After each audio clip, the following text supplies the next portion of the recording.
And now, ladies and gentlemen, it is time for another edition of the No Spots Podcast. And now, introducing your host from the People's Studios in Reston, Virginia, DC's People's Champ. From the Wrestling Ranch in West Virginia, Donnie Wrestling. And from the basement, Dan the Sid.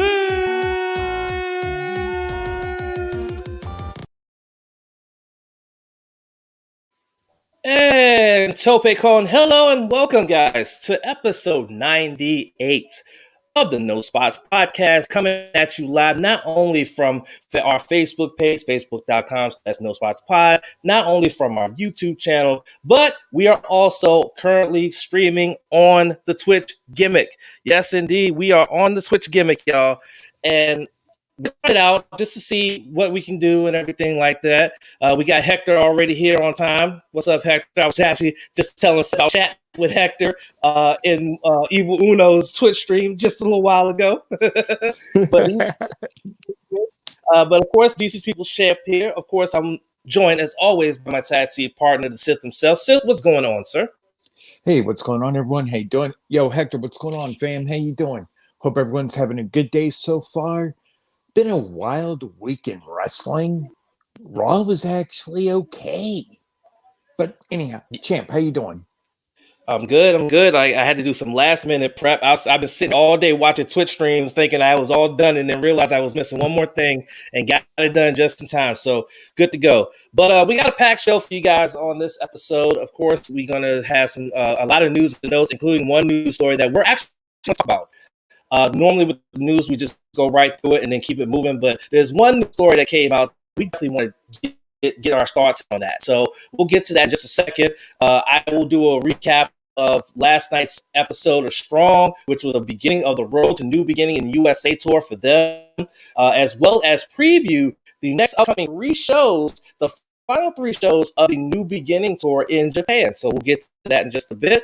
We will also recap last Sunday's Royal Rumble pay-per-view, which saw a historic victory in the women's Royal Rumble and saw ultimate comeback almost complete.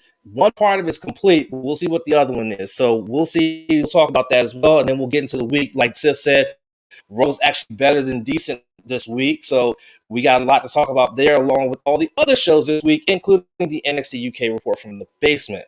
So without further ado, let's kick this thing off, shall we?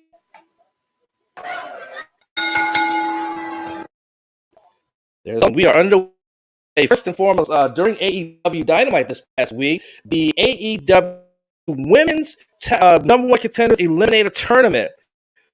The participants were announced this past week. As you know, announced that they were going to do this Eliminator Tournament. 16 women competing in 2 different brackets. One side, the Japanese side, the other side, the American side. And the winner will get a shot at Hikaru Shida and the AEW Women's World Championship. So on the Japanese side, the participants on that side are as follows. You have Asha Kong, Yuka Sakazaki, Veni, Emi Sakura, Ryo Mizunami, Maya Suruga, Rin Kadokura, and the very controversial and enigmatic Maki Itoi. On the U.S. side, you have NWA World's Women's Champion Serena Deeb. You have former the first AEW Women's World Champion, Riho, Dr. Britt Baker, DMT, Ty Conti, Thunder Rosa, Nyla Rose, AJ, and legit Layla Hirsch.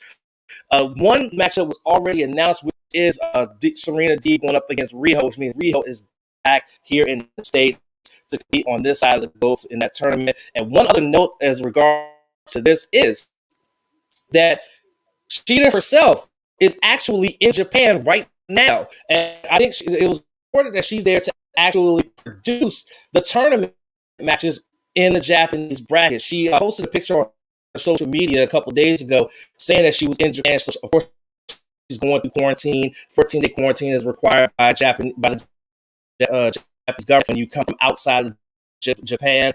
she's going to do the quarantine, and then she'll be helping to produce matches for the chat bracket. Awesome stuff there for Sheeta, and yeah, can't wait to see this tournament. Should be great. And once we know the matchup, we'll probably give our predictions. We'll do all that next. So a lot of people probably wonder why have we not seen Lawrence Sullivan on TV since October, November. Well, it's a really simple question. He was taken off of TV, and then he was quietly released in January. That's according to a report that's come out where it was announced that the WWE had parted ways with Lawrence Sullivan very quietly in January of this year. Sullivan even confirmed in an interview with Fightful Select that he did in fact get released. He said that they were very kind and generous to him in his release, saying that dealing with crippling anxiety because of the fact that he, to the point he couldn't eat on show days. He did. There was a report that he no-showed a couple shows, and that kind of led to this point. But 9 times out of 10, the no-showing was probably from crippling anxiety. Now, somebody who has anxiety is crippling, but I have it. I understand. But at the same time, you have a job to do. And so it looks like now he doesn't have that job, and it looks like he may be getting out of pro wrestling altogether because, on top of that, all the controversy that he had with the racist and homophobic remarks he had on a muscle building website that led to his $100,000 fine. Then the whole gay porn situation, the injury, then coming back looking like he was going to be something, and then next thing you know, it's going away. And now that he also did lose his father last year as well, so that kind of added to that as well. So unfortunately, Lawrence Sullivan is gone, and we hope he can land on his feet and be able to take care of that whole issue with that anxiety. It's not something to mess with. It's not something to mess with. Right. So next, New Japan. New Japan has inked a new deal, and they got a new little partnership with the Roku channel. For those who don't know, Roku is not only is a channel, but it's also a streaming service as well. They will be providing content for New Japan on their channel in the United States, Canada, and the United Kingdom beginning on February the 11th. So this coming Thursday, they will be doing that. They will have a 1-hour series of programming that will premiere on February the 11th. It will air every Thursday beginning at 5 p.m. on the channel, with replays available on demand thereafter. The channel will also host a block of library content featuring the best matches from this past year of 2020. There's also going to be the potential to introduce more historical content in the future. Director of Video Audio Video on Demand Growth, Ashley Hovey for Roku, said, quote, "Expanding the breadth and quality of our program has fueled the Roku channel to one of the largest and fastest growing channels on our platform. Sports programming continues to be in a category for our users, and we are very excited to partner with NJPW to put the world of professional wrestling at the fingertips of millions of engaged users on the Roku channel." The president of New Japan Pro Wrestling, Takami Obari, also spoke of this state, saying, quote, "Our fans in the United States, Canada, and the United Kingdom are among our most loyal, and they have been very clear that they want New Japan's content made available to them. New Japan is unlike any other pro wrestling in the world." So there you go. They're back on TV in the United States. The last time they were on TV in the United States, they had a TV deal with Access, which is owned by Anthem, but then that relationship severed. Unfortunately, we hadn't seen them on TV in the United States. Only way you can get them is through the New Japan World subscription streaming service. But now you get to get some content on TV in the United States. Okay, now this was the topic we wanted to talk about. Steve Cutler. It was announced on Thursday night that Steve Cutler had been released from his WWE contract. Now, no one knew what happened. Like him and his partner were taken off TV. Steve Cutler and Wesley, they were originally part of Corbin's group, and then they were taken off TV. And then Steve Cutler is now gone. But now more reports have been emerging that he and his girlfriend, current Impact Wrestling Knockouts champion Deonna Purrazzo, contracted COVID-19 back in January after attending a New Year's Eve party. And that's where the controversy came up, because they went to the party and then they got the virus. Though they were asymptomatic, it still happened. And so it led to a lot of heat that came on Steve Cutler for that. It ultimately looks like it's led to his departure from the company. He did confirm via social media that he was in fact released. Deanna actually confirmed via Twitter about the diagnosis. Say, quote, Steve Cutler and I had tested positive COVID at the beginning of January, and no symptoms, but took all precautions necessary. Thanks for the well wishes, but we're healthy and in good spirits. When one door closes, another opens. And so I know a lot of people are going to probably wonder, like, wait, so she make it to Hard to Kill. If it was early enough in January, she would have gone through the quarantine period and been able to come in, and she probably tested negative when she got the venue, when she got into Tennessee, Nashville, and all this. But this is why I wanted to discuss it. With all the reports that come out about the details surrounding catching COVID after attending a party, and then potentially bringing it into their bubble, even though he was turned away, the potential that he could have brought that into the bubble. What do you think about that? Because that's interesting. What do you think about that? Okay, let me hit the reset button here for a minute. When people like Roman Reigns were brought back in this age of COVID, and people like Kevin Owens were assured that measures would be put in place to ensure the safety of the performers, of the producers, everybody, where it came to this age of COVID thing, and they were all at the Performance Center, or they were all in Tampa, at the Thunderdome setting and whatnot. Things are supposed to work out. So Steve Cutler goes in, asymptomatic, probably after the New Year's Eve party, and goes into the testing center. It goes into the PC, where wrestlers are training. You have certain wrestlers right now that are training right now to be better big men. We've read that report. They voluntarily are going there. You have Performance Center trainees that are there getting their work in. You have NXT people that are there getting their work in. And this happens. And then all these reports surface.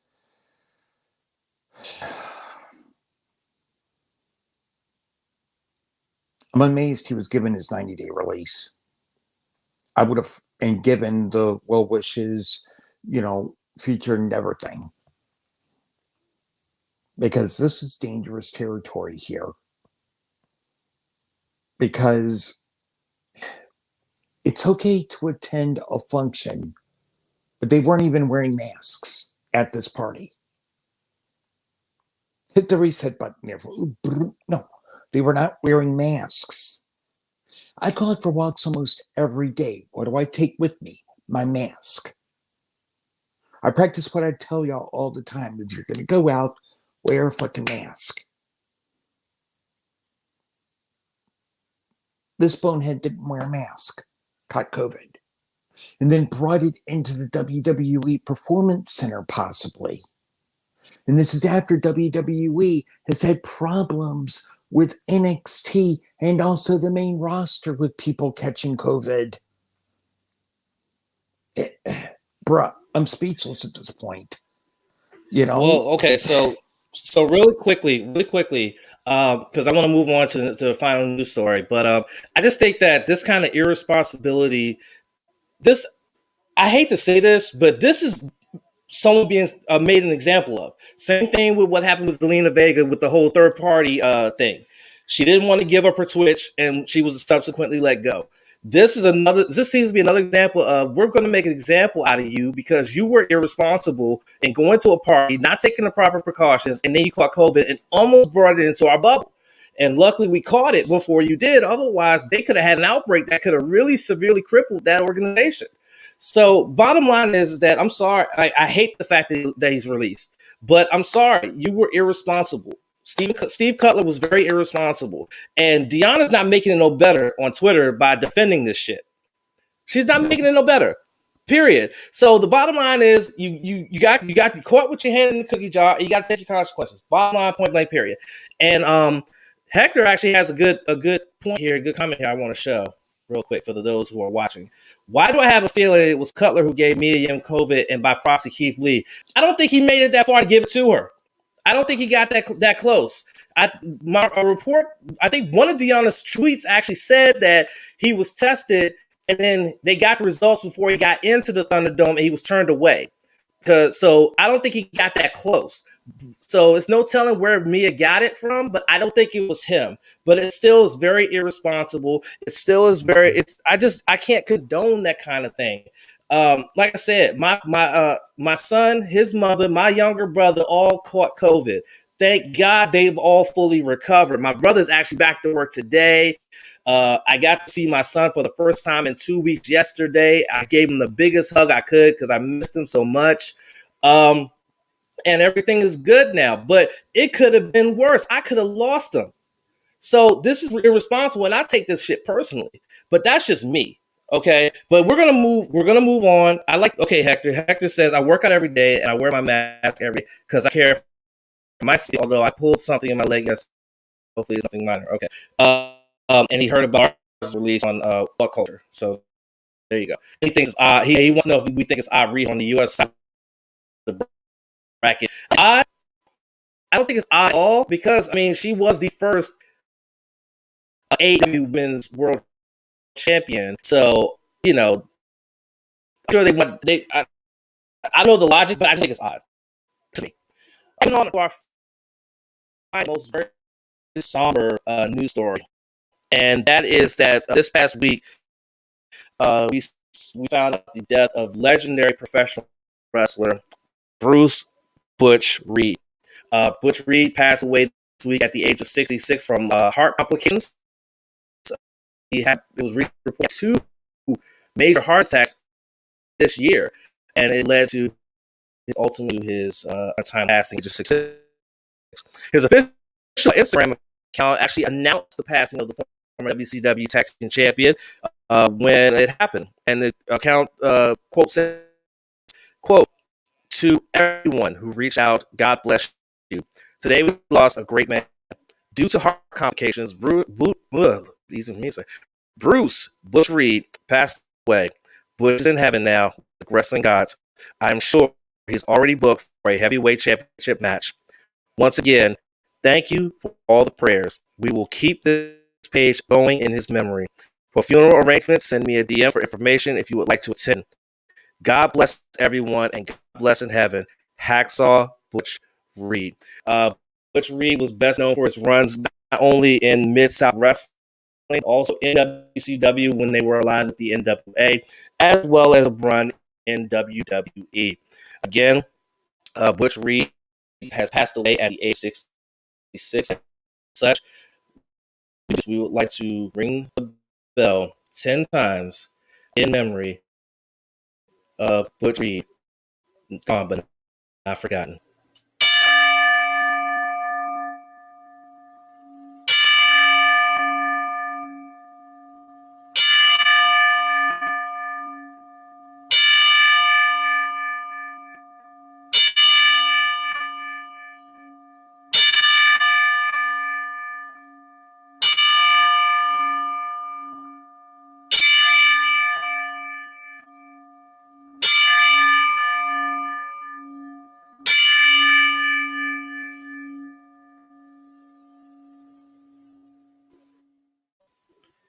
Rest in peace, Butch. Thank you very much. All right, with that, that'll end our news and notes segments, and we're gonna move on. Here, shall we? By the way, if you're watching Twitch, hello. Make sure you give us a follow if you're new, and show us some love. If you're watching on Facebook, make sure you share it to all your friends and your folks and the wrestling groups, and tell them to come on in to hang out with us. Right. So let's talk about New Japan. Of course, New Japan Strong last night, Friday night. It's the beginning of the road to New Beginning in USA tour, which will culminate with the New Beginning in USA event on February the 26th, which will be headlined by the highly anticipated match between Kenta, the current contract holder for a shot at United States Heavyweight Championship, going up against U.S. Heavyweight Champion Jon Moxley. We already saw what's been going on. We'll talk about it, when we get to that, but we can't wait for that matchup. But on Strong last night, we had our little rematch card, and it started with DKC getting a victory with a triangle choke over Kevin Knight. Two young lions going at it there.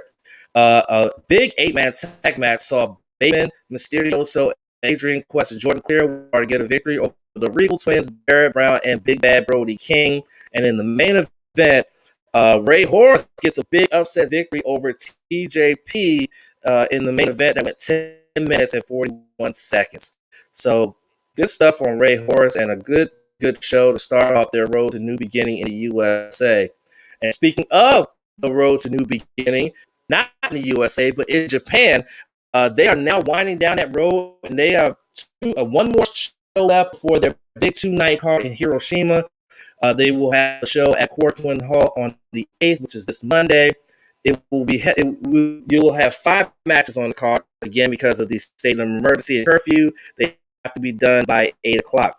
You will have a 6-man tag that will feature Ryusuke Taguchi and 2 young lions, Gabriel Kidd and Yuya Uemura, going up against Suzuki Goons, Yoshinobu Kanemaru, El Desperado, and Minoru Suzuki. So Yuya is going to finally get his opportunity to go after Suzuki. I can't wait.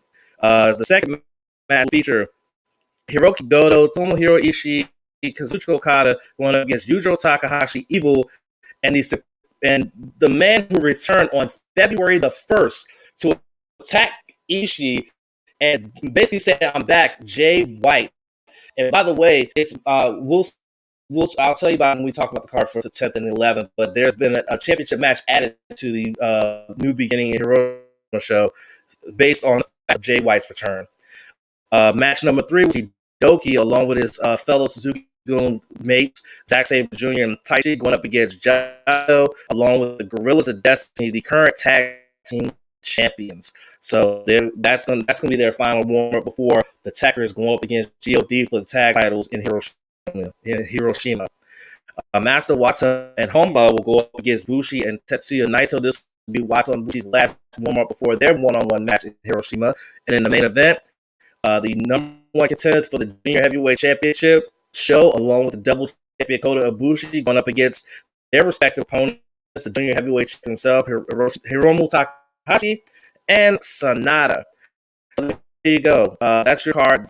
This will be the final warm-up before they get after it in Hiroshima 2 days later. Speaking of, on the 10th, this is the card for night 1 of the New Beginning in Hiroshima, taking place at the Hiroshima Sunflower Hall. You will have Gay Kid, Uemura, and Yoda, all 3 young lions, going up against Suzuki, Despi, and Kanemaru in the opening match. Match 2 will be the grudge match between Wato and Bushi. Match number 3 will be in match with pretty much all of Chaos, with the exception of one, which is Show. You got Yano, you got Yoshihashi, Hiroki Goto, Tomohiro Ishii, and Okada against El Phantasmo, Taiji Ishimori, Yujiro Takahashi, Jay White, and Evil. Then in the semifinal, you will have Honma and Ibushi against Naito and Sanada. So it's one more preview for them, and then that's the 4th match. The semifinal will be Tanga Loa and Tama Tonga defending the IWGP Heavyweight Tag Team Championships against the Tekkers, Zack Sabre Jr. and Taichi. And then in the main event, Hiromu Takahashi's first defense as the 88th IWGP Junior Heavyweight Champion, going up against Sho. So that should be a fun little night there to open up. But then night 2, where we're going to see some more fun and fireworks, as you'll have Gay Kid, Yuya Uemura, and Noda Tsuji, again, the young lions, going up against Suzuki Gun. This time will be Doki and Dangerous Tekkers, who could or could not be the tag team champions at that time. We shall see. Yoshinobu Kanemaru, Despi, and Suzuki going against El Phantasmo, Taiji Ishimori, and Yujiro Takahashi in the second match. Match number 3, we'll see Master Wato, Show, and Tomoaki Honma going up against Bushi, Hiromu, and Naito. will Show be the champion going up against the former champion, or will he be a challenger going up against the champion? We shall see. Toru Yano and Kazuchika Okada going up against Dick Togo and Evil. It looks like they haven't added this match. It's still Doki, Zack Sabre, Taichi Jado, Tonga, but they put them in the first match. So the fifth match is actually going to be the never open weight man tag team championship match, which is going to pit Tomohiro Ishii, Hiroki Go, and Yoshihashi against the Gorillas of Destiny and Jay White. That match was made early this week after Jay White's actions those 3 days in Corcoran Hall. And then in the main event for the double championships, Ibushi, his second defense, and it will be against Sanada. So a fun and exciting 2 nights we're looking forward to inside of Hiroshima for the new beginning in Hiroshima. So cannot wait for that. And that's it. That is what's coming up ahead with Japan, and that is your New Japan recap. Now, move on. And let's talk about the Royal Rumble, shall we? The Royal Rumble took place Sunday. We had 6 matches, 1 match on the pre-show, and then the 5 matches on the main card, including the 2 Royal Rumble matches. And it was a pretty good show. As you know, myself and Seth, we watched along with you guys on Twitch, and we thank you for those who joined us for our Twitch debut doing that. And again, if this goes well with us doing the podcast on Twitch, we'll continue to do that, so that way we keep the Twitch channel active with content in between pay-per-views, so it's just not sitting there and stuff like that. And we might add other stuff to it. I'm thinking about that kind of stuff. So just keep, bear with us. Make sure you're following our Twitch channel, twitch.tv/True No Spots Pod, and all that good stuff. All right, Sid, let's talk about the Royal Rumble. It opened with the Women's Tag Team Championship match. Charlotte Flair and Asuka, the champions at the time, going up against Shayna Baszler and Nia Jax. Pretty good matchup. It was kind of thwarted, though, with the interference of Ric Flair coming out from the ramp. Then when he came out, he was able to get brass knucks. And I didn't even catch this while we were watching this. Probably because I was looking down or something like that. But I didn't catch this, but she kept interfering when Charlotte kept trying to put Baszler in the figure 8. She kept interfering. The ref couldn't see it. Then Ric Flair gave her brass knucks. She took the brass knucks. A woman's right. And next thing you know, Baszler gets the victory, and we have new tag team champions, Nia Jax and Shayna Baszler, who I picked to become the champions, I believe. Yes, I picked them. Mm-hmm. So there you go. But let's get you started here. What did you think about this pre-show matchup and how it turned out? This was like an appetizer. Okay, it's a kickoff show match. Some people online had this idea that a kickoff show match has to be a major big deal. No, you just wanted to set things up for the night. Okay?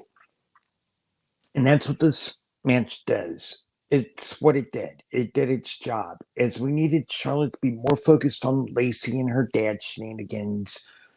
And we really need Asuka to get back on track with defending the Raw Women's Championship. Now, I'm mad about the outcome. I predicted it. With all the interfering that Lacey did with Lacey Evans and Ric Flair interfering, that basically protects Charlotte and Asuka as a tag team. So no, it did its job. Not mad at the match itself, but it didn't move my grade up or down at the time or on the rewatch champ.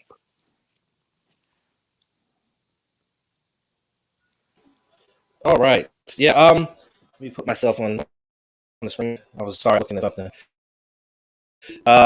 So I mean, I agree that it is job. I agree that, it's to get everybody for what's to come. I just like how overused that finish was, and how Lacey got involved, and yeah, it was overused to finish. Then the woman's right. It's like, how is the referee not seeing? I mean, how is he like literally got his back turned and looking at Shayna? Normally, you're looking at the shoulders and this way. I just don't. I just think that match on pre-show was good all the way up until the end.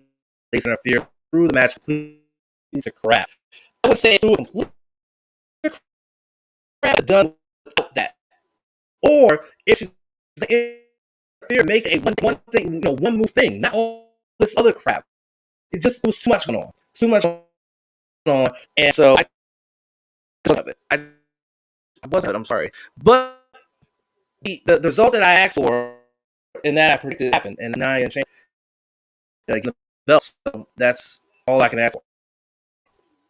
The next, we opened actually with McIntyre finishing WWE Championship.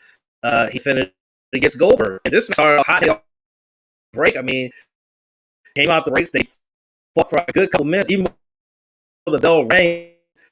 With spear, drew the barricade, and we thought, oh, and it got that. When the bell rang a couple years, we don't know. Even with the jackhammer, which didn't like his normal jackhammer, but it was a jackhammer nonetheless. And we're still, no. When he kicked out, I was like, okay, I like this. He actually pulled this out and retained. And then he caught him with a couple claymores, and there you go. He got the victory in under 3 minutes, I believe it was. I looked that up while McIntyre retains the championship, and Kansas, he says he passed test, whatever the fuck that means. And then that was it. What did you think about this match and the way it opened? Okay, champ, I've already got it down here for you so that we don't have to look it up. 2 minutes and 32 seconds was the official runtime of McIntyre versus Goldberg. Yes. Good shit.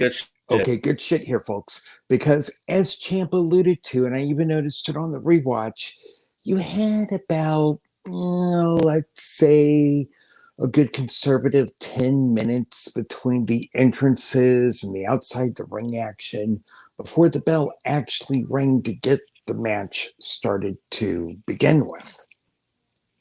Okay, reset. Now, this match did have the botch where it came to the jackhammer. It wasn't as solid as the jackhammer used to be. And perhaps Goldberg needs to stop using the move. Even if Vince thinks, ooh, this is really, really good shit. Nah, dude, if you can't nail it precision-wise anymore, please stop using it. Please. Because we've seen what happens when moves like that get executed wrong. People get hurt. So, just a little mental thought for Goldberg the next time he goes in, because he still has another match this year according to his contract. But I digress. It was a good match, and it was the outcome that Champ and I both predicted and definitely wanted. We wanted, Drew McIntyre to retain, and he did. Champ? Yeah. So, my thoughts on this is like real simple. I expected this to be a quick match. I wanted it to be a quick match. I didn't submit the team in a favor. Goldberg is in his 50s, and he can do long matches like that anyway. But as he gets up there in age, he can't do them.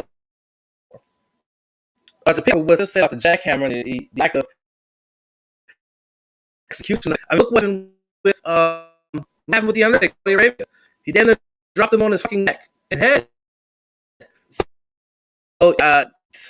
but again, the match was bad because it was what I expected. Short, sweet, and the right result was made, which was a Goldberg not winning the championship, Drew retaining the championship. And Hector makes a good point in the comments as well. He said it looked like spamming the finisher, but under control of the finish quickly. He did like that, Hector. I ain't going to. But anyway, not review mirror next challenger, whoever that may be coming up. But let's move on. And then next we would have for the SmackDown Championship, Banks and gets Mel. good back and forth match between these two. These two have some really good matches together, which is really great to see. Because a lot of women's matches seem to just always just repetitive to me. But this was really, really good competitive. You had Molly Red getting involved, and he finally booted. So at that, and Carmella looked like one of the coldest talents, but somehow I took out of that, and then she was able to get her back in the basement and tap out. Sasha, the women's champion, that's another one I think. So at this point, I already know, but was a very, very competitive women's night. Very good women's match between Sasha Banks and Carmella. The only part that really made me and Champ go, ooh, and this was especially apparent during the rewatch. Hey, Champ, remember that dive that Carmella took out of the ring out onto Sasha? Oh, the way she landed. Fucking hell! Yes! Oh my god! Yeah, I wasn't. I completely forgot about that too. Initially, you watch it and you're like, ooh. But then when you do it on a rewatch like I do, and for those who are new to the pod, I rewatch all the pay-per-views that we cover here on the pod, I was like, ooh. Because when you're watching the pay-per-view, you have this adrenaline running through your body, you know? So it helps to do a rewatch. When I do a rewatch, it can really laser focus. And with that, I was like, thank God no one got injured with that, because that could have really been a bad situation. Even though I predicted this match wrong, I said Carmella, but Banks won. I'm happy that Banks won, though, because it shows to me that for now, WWE is going to let Sasha Banks be champion through at least WrestleMania. And that's good with me, because she's finally getting the traction of a champion that we haven't seen before, with Sasha Banks and titles on the main roster. So overall, that dive aside, which I can't get out of my head, I really enjoyed this match. Yeah, that dive, and Hector makes a good point. That Carmella's dive to the outside made me cringe. Good Lord, it was bad, but good thing Carmella kept going. And I said it during the watch along that it was reminiscent of December 24th, 2004, and Lamos like she was 80 and then went over. That was scary. He take that out. Again. Aside from that, I agree with aside from that, it still was very the back.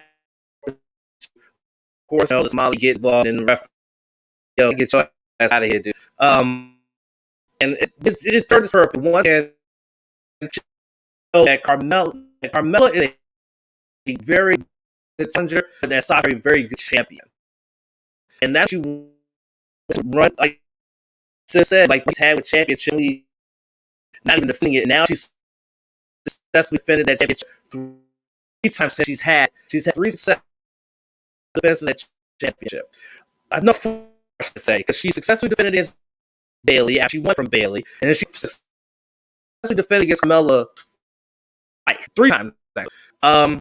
So yeah, I mean, this is what you want to see. You want to make her look strong. Whoever her challenger is going to be, which will likely come from the Rumble or from somewhere else. I just hope it's not Carmella. As much as I like to see these girls in action and whatnot, I just don't want to see this again. They've already done it times. I don't want to see it again. Unless it's going to be a special stipulation, say like last woman standing or something like that. I don't want to see another stress match between these two for the picture. If it's not going to be a stipulation that's going to ultimately end this, I don't want to see this no more at all. Me. All right, so now go to talk about. We thought it was going to be the men's rumble. It was going to be next. I did the women's rumble. No, they flipped it on, and the women now have the SmackDown Championship match, and would have the win going up. We had 30 minutes. We had some surprise endings. We saw the return of Jillian Hall, and we saw Jillian Billy. We saw the return of Tori Wilson. We also return Victoria, and we saw return at number 2 Naomi. Belair came at number 3 and absolutely killed it. We also saw your Ripley up here, and we saw a great little standoff at the end. The final 3 was Bianca Belair, Rhea Ripley, and Charlotte, almost showing, almost sort of thing to where they were a year ago. NXT Women's Champion. Charlotte had just won the Royal Rumble that year, and Bianca was really championship. And Charlotte kind of dismissed the Wild who challenged her to challenge her for her championship. So then they ganged up Bianca and Rhea did got Charlotte out, and then they went at it, and then for a couple of near ones before finally Rhea would be hoisted over the top, and Bianca Belair makes history, being the first African American to win a Royal Rumble match, and she won it from the number 3 position. She's going to go on to WrestleMania to compete for championships. We think about women's Royal Rumble. Okay, champ. I've got some things to unpack for you. 56 minutes, 52 seconds, and 4 eliminations. That's Bianca's stat besides winning from position number 3 in the Women's Royal Rumble. Which is amazing. I mean, Bianca Belair greatly deserves this. And I'm not saying this because I predicted her to win. I'm not saying it because this is the year of Bianca Belair. No. I'm saying it because it was well deserved. Period. Now, if there's only one thing that's disappointing is the fact that we had Rhea Ripley in the Royal Rumble match, but we haven't seen her on the main roster yet. We didn't see her on NXT television, which means if we don't know where she's going to go, I'm kind of hoping it's main roster, but it was a really, really good match. Really solid effort. And again, it kind of Corey favors, so I'm going to say in my closing, the specialty matches carried the night. That's what they were banking on. This helped carry the night. Champ. Okay. Before I get my thoughts, I want to round the were involved in this matchup. They came in number 1. Then name it 2. Yeah, Belair 4. She came in. NXT 5. Shea Bader at 6. Tone Storm at 7. Jen Hall at 8. Ruby Riott at 9. Victoria at 10. Grace Sam from NXT coming in there. She was 12. More team. Rhea Ripley 14. Charlotte 15, 16. Tori Wilson at 17. Mickey James 19. Nikki Cross 20. Alicia was making her return. She was at number 21. Andy 22. Dakota 23. Yeah, God, Dakota.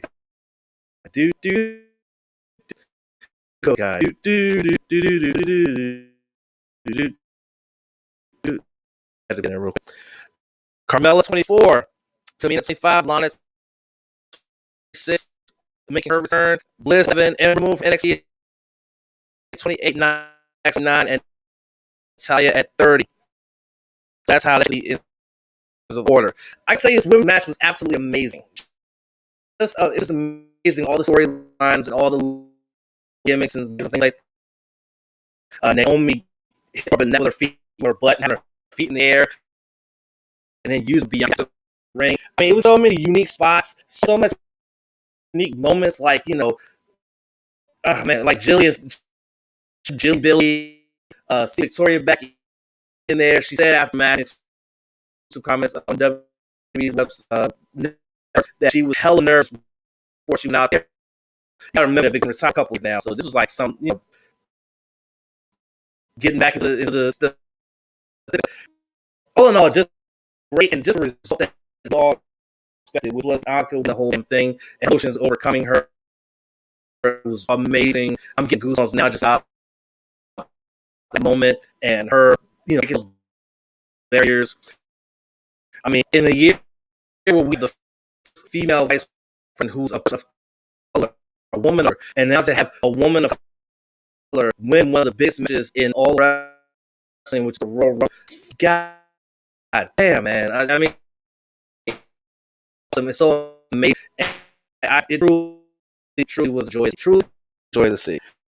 Right. All right. So let's talk my main event. Let's for the U championship. Roman against KO in the last match. We had everything in this match. We had throws off the LED stands. We had forklifts. We had all kind of stuff with those beating the hell out of each other. Match. No Jimmy. No. It was revealed that he was not medically cleared to be a Rumble, so there was no Jimmy. Paul Heyman wasn't around until late, but they just went after each other all over Tropic Hill, and it led to the finish with KO handcuffing Roman to a little steel ball there, and then when it looked like it was over and he couldn't get up, Roman then did what he could do, and that's take the referee, yeet him into the thing, and knock him out. So then that, and then Paul comes to try and uncuff him. They have uncuffing, getting him uncuffed, and because of that, it led to a very awkward moment there towards finish. Where ref was counting after K got hooped in the net. He gets up and the ref stops counting. It's like, wait, you can't stop counting. Roman's still down, but he stopped counting. They finally get Roman freed, and Roman goes to guillotine, puts out, even though outfits down, and Roman retains. That moment there kind of soured the matchup for me because you could tell that something went wrong, and instead of trying to improvise, you just went. It just led to very awkward. Still what to say? This matchup, Universal Championship match, and my boss Roman retaining. We'll take forklifts and golf carts and go all over the field. We'll have fun. Oh, sorry, my bad. Just having a little fun here. But that's what it was like for about 95% of the match. It was fun to watch. I mean, this was just an escalation of, okay, let's take it away from the LED screens. Let's take it backstage. Okay, let's go up against the production stuff. Let's go up against all this, let's use a forklift, which the senton off the top of the forklift was amazing. Roman taking KO for a ride on the golf cart was fun as hell to watch. Everything's going great. Enjoying every single spot of this match and watching these guys just escalate. And then come the handcuffs. And it's like, wait a minute. And on the rewatch, it was getting tedious for me. I'm going, oh my God. They took this too far with the handcuffs. And it was so obvious. And that's the biggest problem of all with this thing, was that botch, because it was just so obvious. And it was hard to avoid on the rewatch. And it kind of stalled things for a bit with that. But it was still a solid match, except for that, I'd say about 3 minutes or so, where we're just saying, trying to get this guy uncuffed. It was just weird. But other than that, I really enjoyed the match.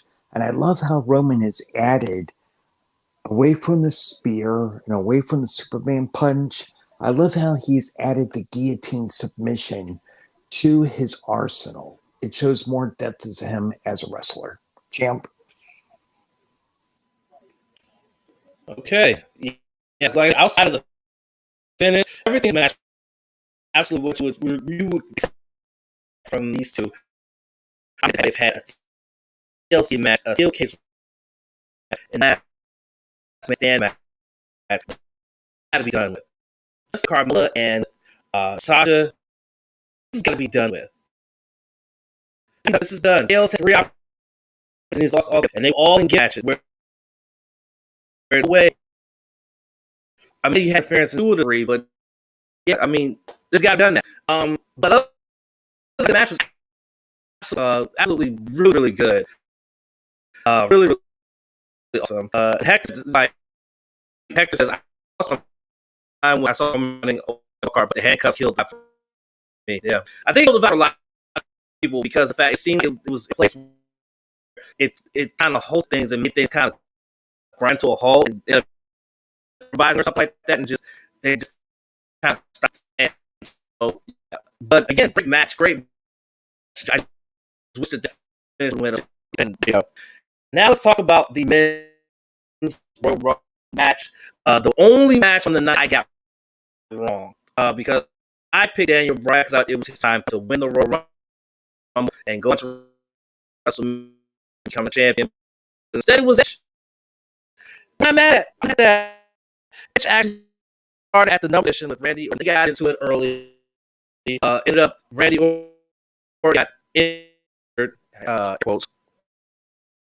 And he got the match. You had Sami, Mustafa Ali, Hardy, Dolph Ziggler, Shinsuke Nakamura. Then you had at number 8 the returning Carlito, and boy, did Carlito look jacked.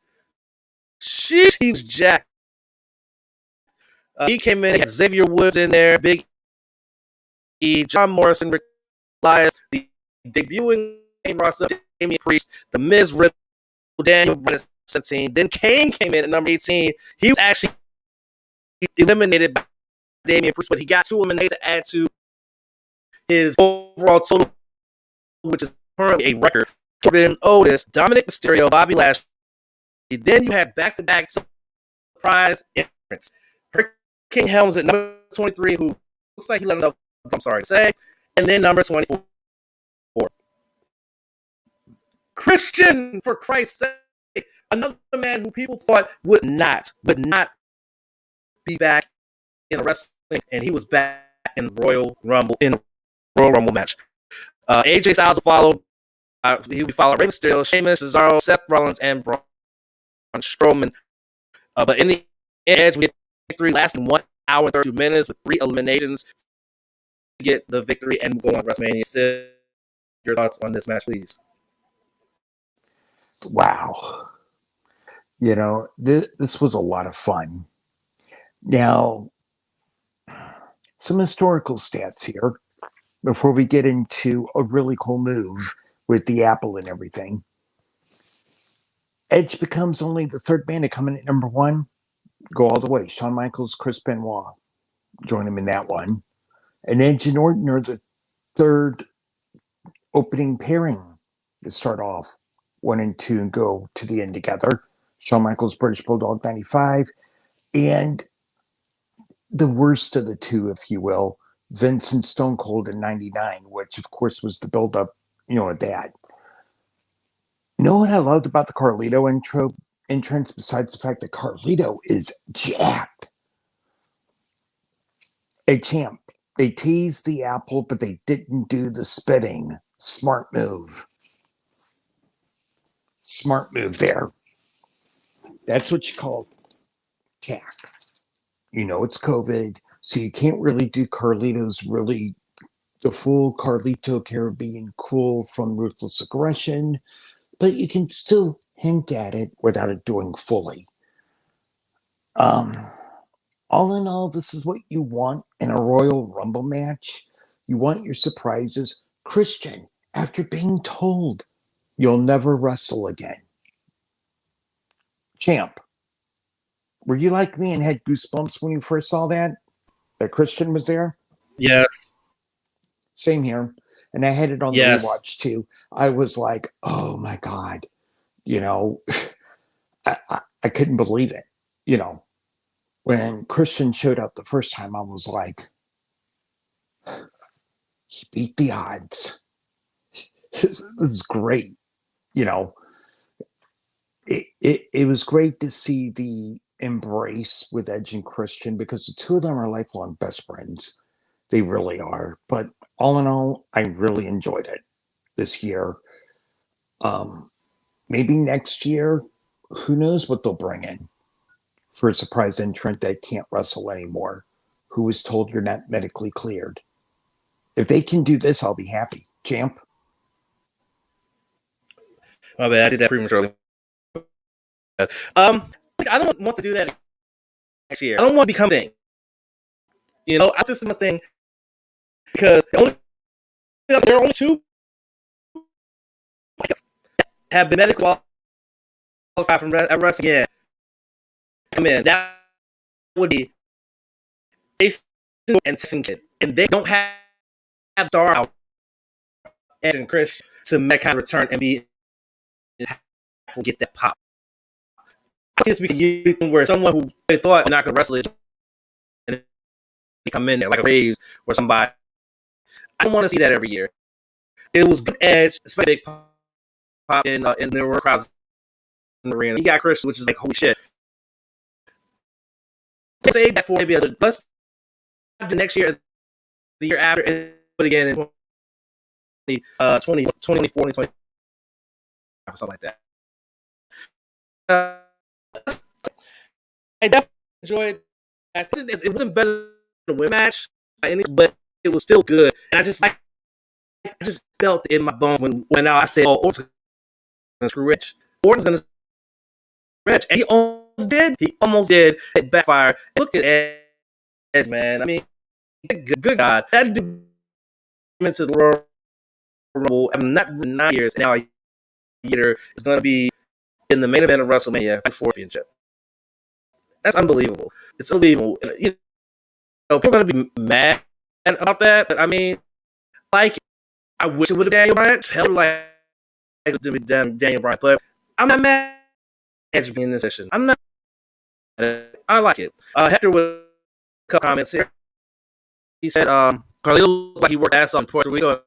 I thought you guys were messy dream because you guys messed with me about Chris dream because during the men's run that crapped out. Now we weren't deciding we were like Chris was walking out there absolutely amazing. But anyway, so that's your Rumble recap with one thing I want to recap about Arnold Greats. So typically I want to before the final grade, but I get loud work, time job, parents, and everything like that. Doing contributing to other podcasts. It's just for me to watch a pay-per-view, but sus. So when we left, you said B plus, and I said plus. When we rewatched it, did that change? Yes or no? Okay, on the rewatch, our preliminary grades were both B's to start off with, and I was teetering after the live stream between B plus, A minus. I was teetering in between, and so Monday, clear head, away from all the emotion and all the good vibes and bad vibes. Give it a rewatch. It's B plus, narrowly edging out an A minus. And here's why. There are a lot of things that you can't overlook. You can't overlook the handcuffing incident. You can't overlook the diving spot that could have injured somebody. I'm just looking at the safety factor, but also the time of the other 4 matches non-Royal Rumble. Because even with the rewatch, the entire thing, over 4 hours, Sunday night, I was dragging.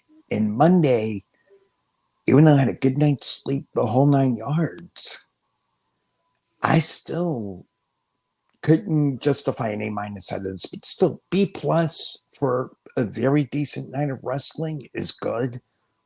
But my only knock for this is the same knock I've had for TLC and the same knock I've had for Survivor Series. They're expecting the specialty matches on the pay-per-view to carry the load. Now it's time for the non-specialty matches to jump in there, carry the load. So it's a complete card again. Champ? All right. I stuck with a B plus based on just agreeing with two spots I mentioned that kind of dragged down a bit. But overall, yeah, the Rumble match made the pay per view. Well, the Rumble match is the last man standing match basically makes pay per view. They make pay per view a B plus in my opinion. The pre-show match was what it was. The SmackDown Women's title match again was very solid. But you take that away, it doesn't really change things. That's how just it was. It doesn't change anything up or down. That's what I'm saying. Well, I just feel like it was a pay per view, which is good. I mean, it's a 4 pay per view. Should be in that range. A big pay per view because you expect that pay per view to your rock, especially because the start is the event that starts with WrestleMania, right?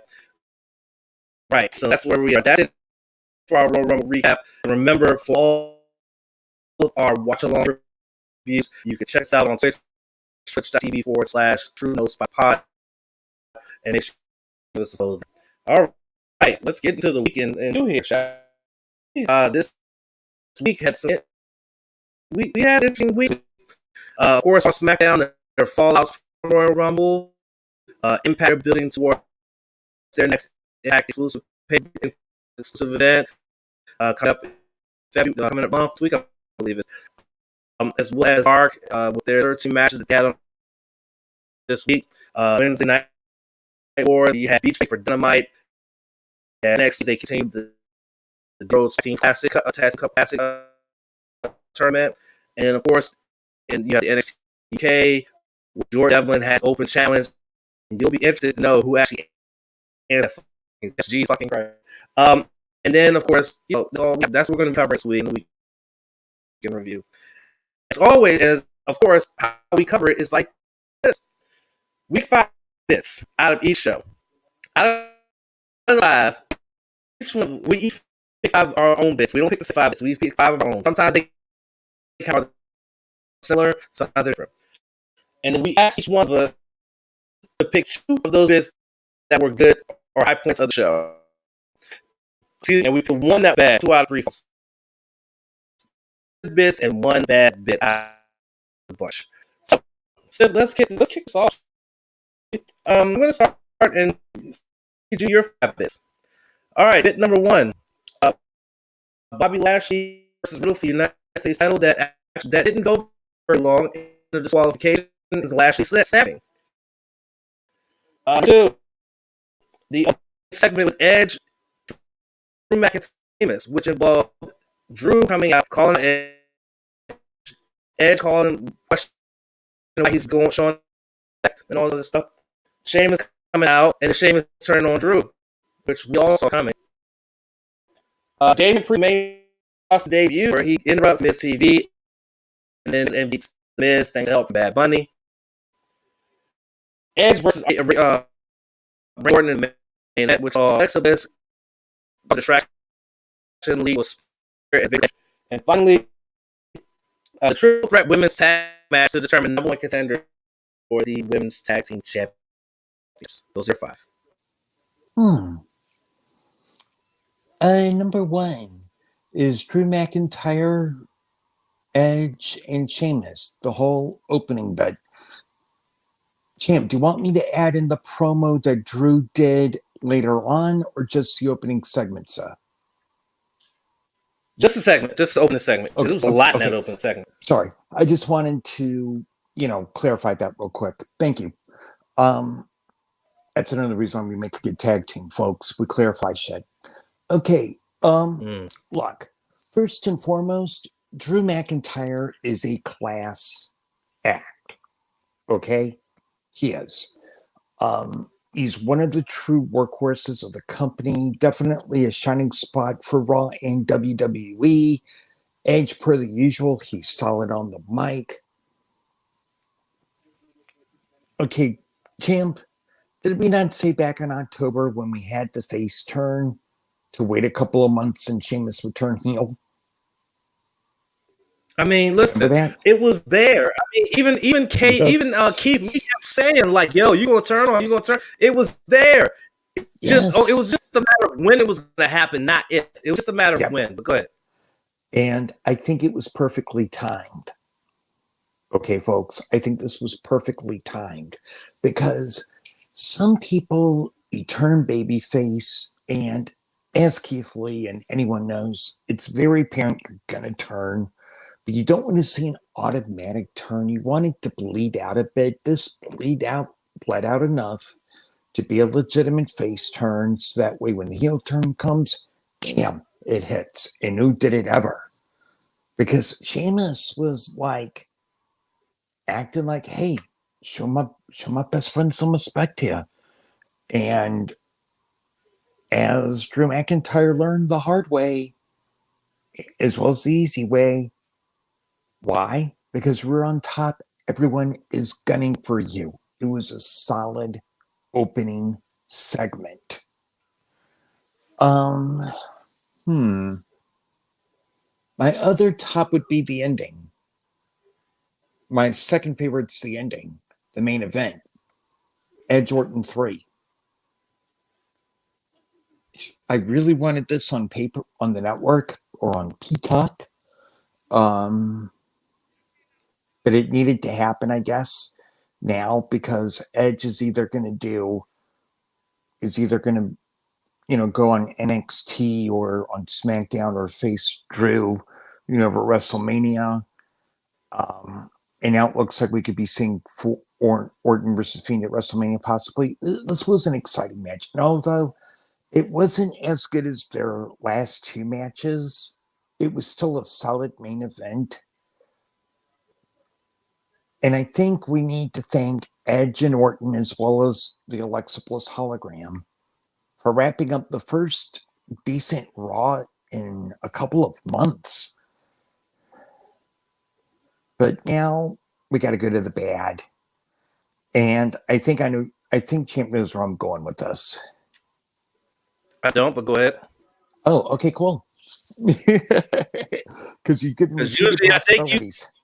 No, because usually I give you a easy layup for a bad, and then you go the opposite direction. So I really don't know where you're going with this. That's what I enjoy about this new segment. I mean, it's a lot of fun, but I had to see the triple threat match. Oh my goodness. Oh, this was. I get that you need to have a number one contender, but couldn't you have had like a little bit of a tournament, not a triple threat? And Naomi and Lana, do you really think they're going to be Jackson Baszler? I mean, it's like we're going back to the well again, but maybe I'm wrong, but I think this was a bad idea.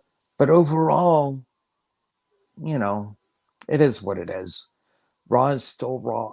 WWE is still WWE bullshit where it comes to women's tag team wrestling. Yeah. So again, I didn't know where you were going, but I kind of threw that and Lashley Riddle in there to see which one of those you was going to pick as bad, because either one would have been the right choice in my opinion. Yep. Because both of them were equally bad in my opinion. But that's neither here nor there. So what were your 5 bits for me, sir? Okay, so I want to know your take on Miz TV this week. Okay. Mustafa Ali versus Xavier Woods. Okay. Cedric and Shelton versus the Lucha House Party. Okay. The main event, Edge Orton 3. Mm-hmm. And the opening segment between Sheamus, Edge, and Drew McIntyre. Damn, you just made this too easy. Of course, the opening segment is number one because of the interaction, because the Fat Edge came out and basically said in no uncertain terms, Drew, the fuck is wrong with you trying to show me respect when I'm possibly going to be challenging for your championship, dude? Like, come on. And then Sheamus coming out and said, hey, you better put some respect on my mate's name, son. And then turning around and then bro kicking his quote unquote mate and saying, no, now I want the WWE title. And Drew later on saying, mate, it's on. So yeah, that was definitely a strong bit. That's a great way to open the show. And I'm never a big fan of, I'm never a big fan of opening with promos, but when you do a promo like that, that's a great way to open. And of course, the main event is definitely number two. Definitely, dude. Great match between those two guys. I'm telling you right now, it was absolutely just and crazy because I expect this to be a Mania match, and then I got on Raw, and I was just like, I don't know if this is such a good idea. But then when I had this, I said, "Oh, I'm wrong. That was a good idea. It was a great idea, actually." And unless a distraction, it wasn't a hologram. It was basically made it seem like she was sitting on the top rope, and it just went turned around. Yeah, it was still good, and it still adds to that storyline too. Another bad bit. Miss TV was the bad bit. I'm really getting tired of Miss TV, and then you got bad involved. It doesn't seem like we tell that English is not his first language, I should say. And I expect him to go out in front of the world, like in a wrestling world. I'm not really feeling it. I wasn't feeling it at all, and I hate that's the way that Damian Priest was introduced. Main roster was TV at Bunny, so yeah, that's the bad bit for me because the tag match was good because it kept everything that whole and Seth and Shelton thing, you know. And of course, Mustafa Ali is going to put on a show. It was good at they had some backup and Kobe to word off the rest of Retribution. So yeah, but no, let's see if he can get in my mind. Get in the fucking bin now. Oh heck, I just hope everybody he's coming off the website, special women's match. I just hope he'll get 9 weeks of Lana going to a table again because that did with like 3 weeks. It got old quick, and I'm here for that. They better not do that bullshitting. Jesus Christ. Anyway, so again, like I said, Raw was actually not bad this week. I was expecting to be bad, and it was. Hey, champ. We know one person that would be down with that idea of the tables. Hurt would be down with that idea. Hurt's on board with that. Yeah, Big Hurt. Shout out to Big Hurt. I'm not though, but yeah, shout out to Big Hurt, but I'm not. That shit got old for me. I was like, all right, we gotta stop this shit. We gotta stop. Anyway, on the Tuesday night, we're going to begin with some Impact. Impact was okay this week. It was okay. And yeah, it was just okay. That's all I can say about it. It was okay. Sith, why don't you hit me with your 5 bits of Impact so we can get that going, shall we? Yeah. TJP versus Rohit Raju. ODB is back in Impact Wrestling. Madman Fulton versus Josh Alexander. Tasha Steelz versus Havoc. And our main event, Moose and Chris Bay versus Tommy Dreamer and Rich Swann. Champ, those are your 5 good, sir. I would go with the main event first. I mean, you got now the element of who as the defending next challenger for and also Tommy Dreamer in the national for that championship. What Rich said, Tom, early on about letting him handle things because he didn't want Tommy Dreamer beaten up and battered before their championship match, which kind of got rose an eyebrow on Tommy Dreamer, like, hey, I may be up there in age, to go, stuff like that. So you have that dynamic. It turned out to be it played to the match and Moose and Bay getting the victory and like that. So there, my second and TP, they put on a show, but then you got the return of Mahabali Shara, who he used to with the Desi hit squad. So it looks like getting the band back together somewhat. But outside that, even that kind of added to what was a really good match. Everybody wondered who in the hell talked to last week, and we come to find out he's trying to get the Desi hit squad back again. So there you go. What were the other 3?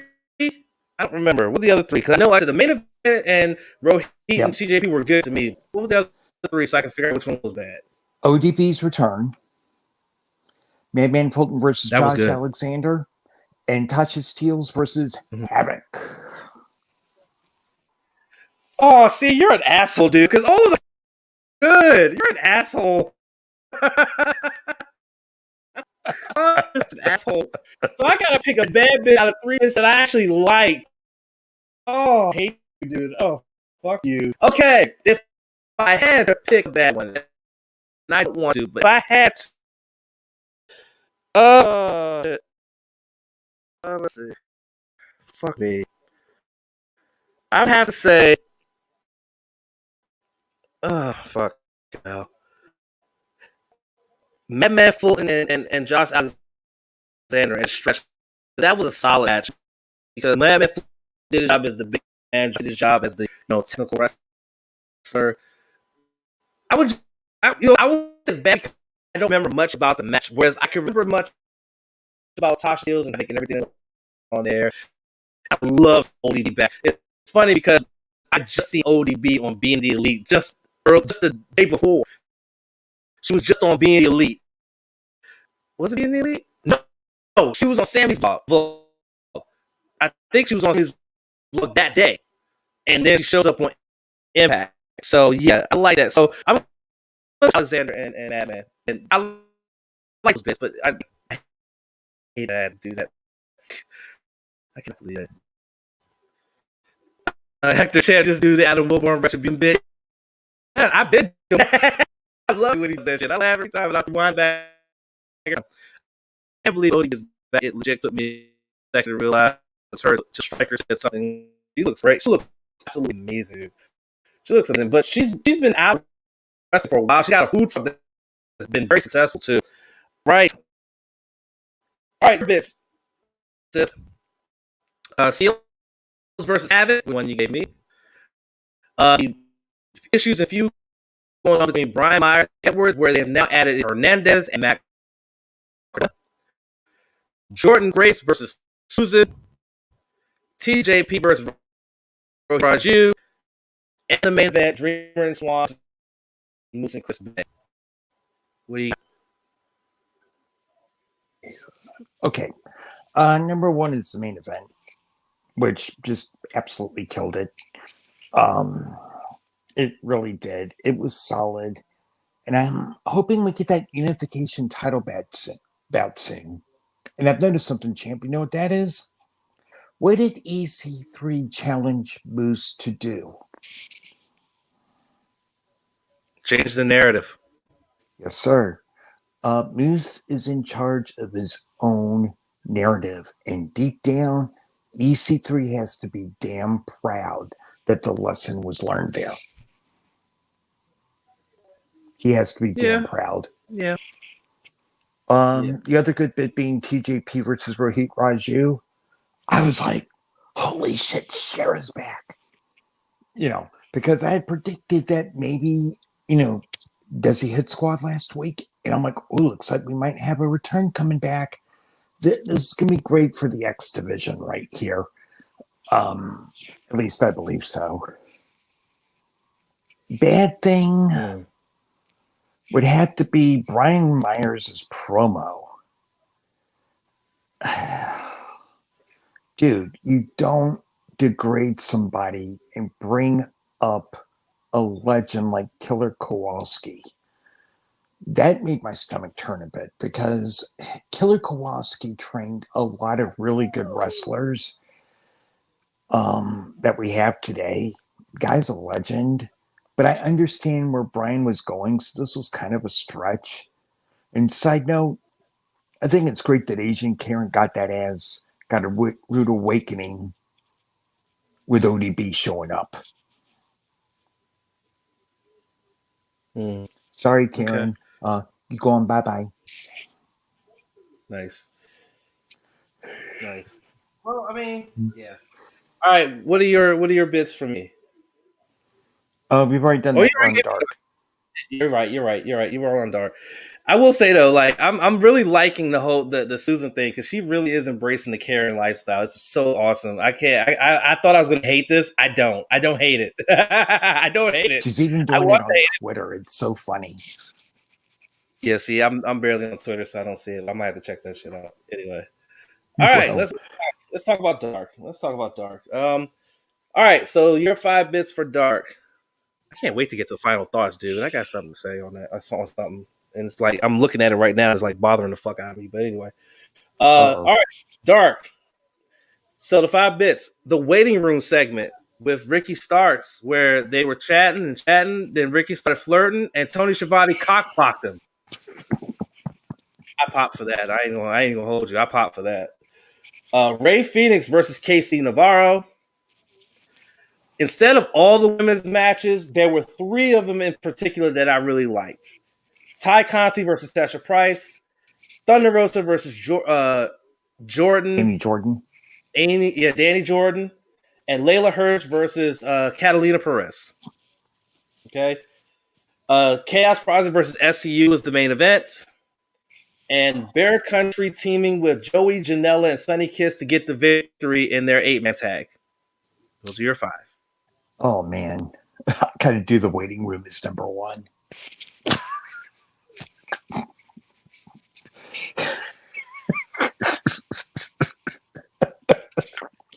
Because when you mentioned that part right there, they're flirting up, having a good time. And of course I'm thinking, yo, Ricky, her fiance's Adam Cole. Baby. Yeah. And then Tony walks in. It reminds me of that meme I posted on Facebook a long time ago of Linus and Charlie Brown talking together. Linus saying, Charlie, you cockblocked me in front of, you better not cockblock me in front of Peppermint Man. Got it, Chuck. I'm like, God damn. The look on Ricky's face was like, motherfucker, you gotta be kidding me. Type attitude. But that was wild. Ray Phoenix versus KC Navarro. Ray is that frog splash at the end was awesome. Okay, you're not going to see a frog splash as great as the late great Eddie Guerrero, but you've got men and women that can execute a frog splash that's just phenomenal and off the chart. That's what Ray does for me. The bad part, you already know where I'm going with this. Which is? Who do I hate seeing in the main event on Dark or at all? Luther. Why do you do this to me, AEW? Why?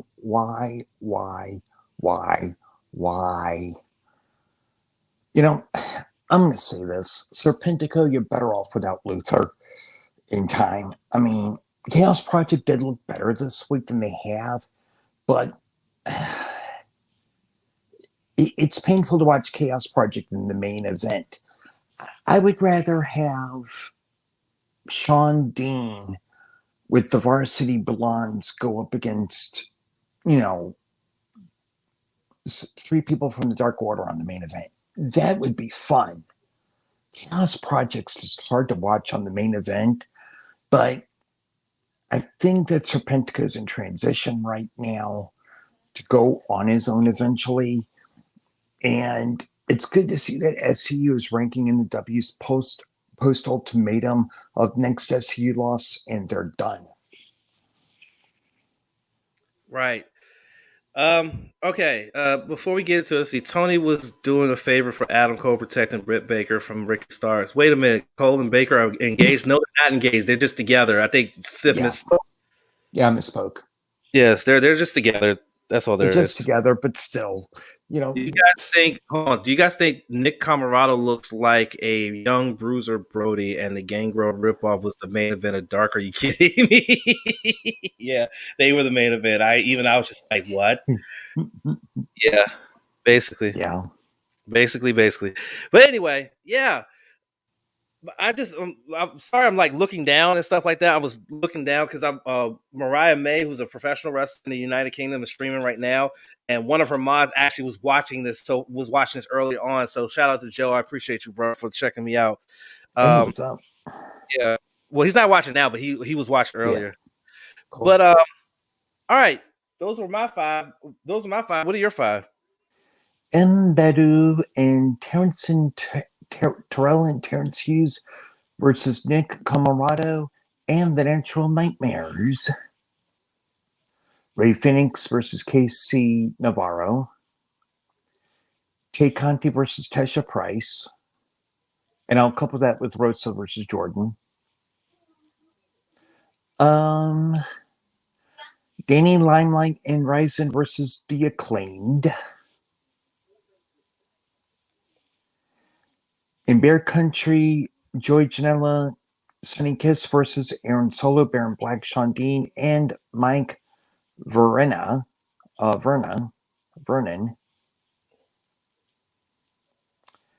And your last bit is number 10 versus Jake St. Patrick. Okay, run those back by me one more time. Sorry, I was looking at something. Hey, What no was worries. it? Mbedu versus the Hughes Twins versus Nick Camarado and the Natural Nightmares. Right. Phoenix versus Navarro. I Right. coupled both of those women's matches together. Tay Conti, Tesha Price, Thunder Rosa, Danny Jordan. But then I took you for a swerve. Danny Limelight and Ryzen versus the Acclaimed. And then wrapping it up with Bear Country, Joy Janela, Sunny Kiss, Aaron Solo, Baron versus Baron, Solo, Black, Sean Dean, Vernon. And I owe Okay. you one more, and that's 10 versus Jake St. Patrick. Right. Okay. So, Phoenix Casey Navarro definitely is number one for me. Definitely, it was such a fun and competitive match. Casey Navarro was getting some shit in as well, which made it very competitive. Ray still got the victory, but it still was like it didn't look like a star versus enhancement talent match. It actually looked like Casey Navarro was like had a chance to beat Ray Phoenix, which you want to see even on Dark. You want to see something like that. Okay, my second one was definitely those two women's matches. Ty Conti is just so fucking good. I don't know why NXT dropped the ball with her. She is so fucking good. And the way she ended it, because it was so quiet in the arena, she had her up. You could hear her say, "You're done." And it just kneed her in the face. I was like, yes, girl, get it. And then Thunder Rosa and Danny Jordan. Like I said, I first saw Danny Jordan in NWA when they was doing the whole Circle Squared gimmick, where they was having up and coming talent come in to try to earn a contract, but then COVID happened and all that went to hell. But when she was there, I was enamored with Danny Jordan. But man, Thunder Rosa is also just so good, and it looks like she's a strong style all the way. She just goes after, just knocks the shit out of you. Oh, my bad bit. Oh man, my bad bit. And I hate shit. I would have to say no. I can't even say Mbadu in TNT. I can't even say that because that was actually really good. Um, if I had to pick, I'm a nitpick and just say 10. The 10's match only because we didn't get. Wait, was Negative One on commentary? I think he was, wasn't he? I think no, I think it was at ringside. Oh, then yeah, that's gonna be my bad bit because we didn't get Negative One commentary. So that's gonna be my Yeah, bad bit. If we'd have had Negative One commentary, I wouldn't have picked this as the bad bit. And yeah. it was still a decent match, but I wanted some Negative One commentary. Then I would have highly enjoyed that shit. But no, that's gonna be my bad bit there. Yes, that's Negative where. one is gold on commentary for those you haven't noticed. And I really want them to make Danny Jordan all elite by June because something about her. Yeah. Yeah. Hector saying, quote, Devon's boys are doing pretty good. The Acclaim annoyed Mm-hmm. me a bit, but I enjoyed the match, especially the finisher they did. Yeah, I like the Acclaim. Max Caster can really rap. People be sleeping. Max Caster be really rapping. Like he was doing Yep. a Freestyle Friday series on his IG like for a while. I think he stopped it now, but He can rap though, for real. And also he said Ty Conti, because you said Tay, it's Ty. It's pronounced Ty Conti. Yeah. Ty Conti has dangerous legs. She might just register them as weapons. Them things are deadly. Facts. You ain't lying. Big facts. All right. So that's our Tuesday night lineup. So let's head over to Wednesday night. Right. We're going to start with AEW Dynamite, where they presented us with Beach Break. Yay! Beach Break, where we had a lot of stuff going on. You had the Battle Royal, the tag team Battle Royal, to determine number one contenders for the tag titles at Revolution. You had Kip and Penelope's wedding. As a matter of fact, Kip is actually on right now streaming Call of Duty, which is pretty fun. It's always fun to watch him rage. It's so hilarious. We finally going to have Britt Baker, DMD, Dr. Britt Baker, DMD against Thunder Rosa. And you're going to have Death Triangle and Mox against the elite, the new elite, and all that stuff. All right, so Sith, your 5 bits, please, sir. The Tag Team Battle Royale, for starters. Right. Your reaction to Father James Mitchell being the officiating minister at the wedding. Oh, my man.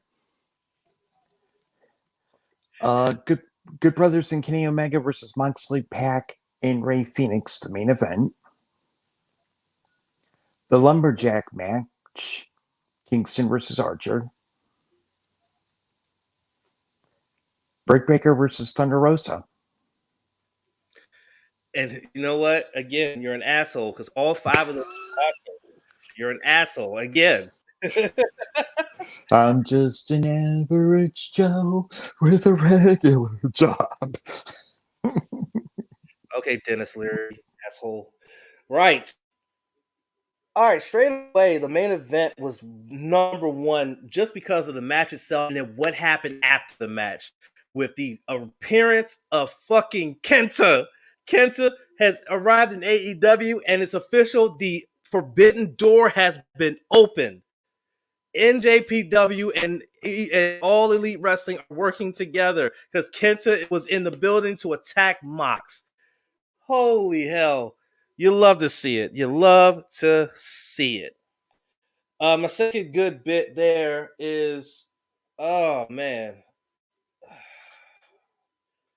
I'm going to say my second bit was the,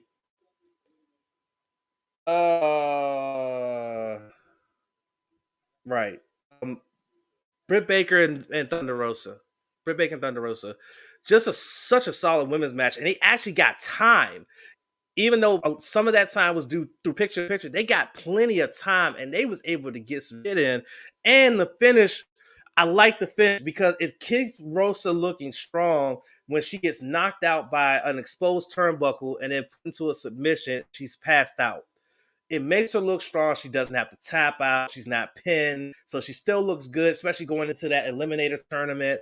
So that finish was absolutely the best finish you could possibly have. Oh, and I hate the fact that you're making me pick the remaining 3 good bits. Remaining 3 bits is one of them being bad. Fucking hell. I would have to say,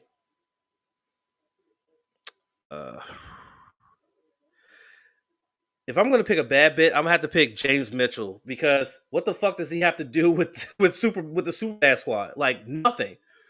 And he's an Impact guy, but I guess again they got that working relationship with Impact, so I guess they could have done without James Mitchell. To be honest with you, there were plenty of shenanigans that were going to be a part of that wedding. They didn't really need James Mitchell and things like that. So I'm gonna go out on them and say James Mitchell is the bad bit. That's just me. I'm just saying. Right. All right, here are your 5. The tag team battle royal that opened the show. Britt Baker versus Thunder Rosa. Kip and Penelope's wedding. Everything about it. Not just James Mitchell, but everything. Eddie Kingston versus Lance Archer, Lumberjack match, and the main event. Ugh. Same predicament here. Yeah, fuck you. Yeah, fuck you. Yeah. How you like that now? Shit. Hey, I like it because I can figure it out pretty quickly. All right. My number one is what Champ called the new elite versus the new death triangle. When Kenta arrived, I wasn't sure if Champ Donnie watched it live or not. So I kept quiet, right? But when Kenta arrived, I was like, oh my God. Because as Champ said, the door that we never thought would be opened is opened.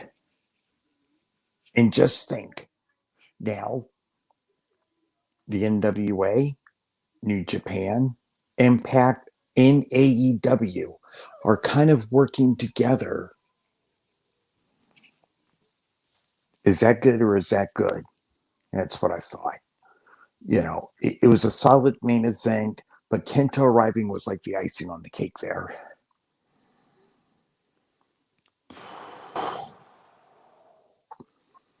Oh, this sucks. Tag Team Battle Royal. Because it adds more intrigue. It adds more intrigue to a storyline where they're planting seeds.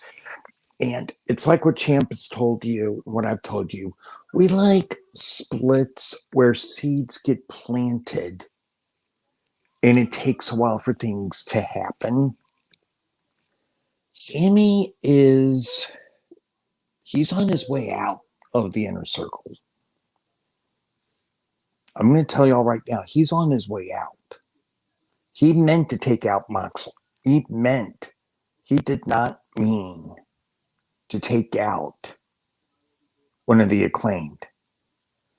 He meant to take out one of the inner circle. Just let that be food for thought.